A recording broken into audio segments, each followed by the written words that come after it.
I read 227 books in 2024, which is wild. These are my top 10 books of the entire year. As always, for my lists like this, I'm going from 10th to 1st. In 10th was A Sorceress Comes to Call. This is creepy gothic and I loved every moment. 9th was Trust of the Emerald Sea. I will never stop thinking about this book. It is just spectacular. 8th was Strange Sally Diamond. Another one. I just don't think I'm ever going to stop thinking about this book.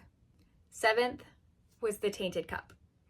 I adored this. It is fantasy, it is mystery, and it is Agatha Christie style. I was here for it. This was amazing. 6th, The Will of the Many. I was so worried this was going to be overhyped. It was not. It was political. It was gruesome. It was a little bit heartbreaking, but it was so good. 5th, and I'm not picking between these, was the Sor Saga. I absolutely love this. John Gwynne is just a master Norse-inspired fantasy, and it's amazing.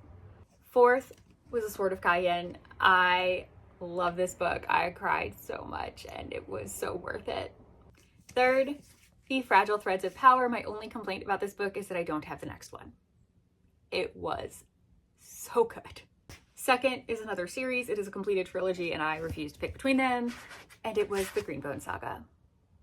I love this series with everything inside of me. This is one of the best fantasy series ever written, and you cannot change my mind. And my favorite book of the year was Blood Over Bright Haven. When I initially read this, I was not convinced it was going to be my favorite book of the year, but it hasn't left my brain, and I think about it constantly. And I love it, and I love the characters, and I wish I could go back to it and read it for the first time again, because it is just one of the most special books I have ever read.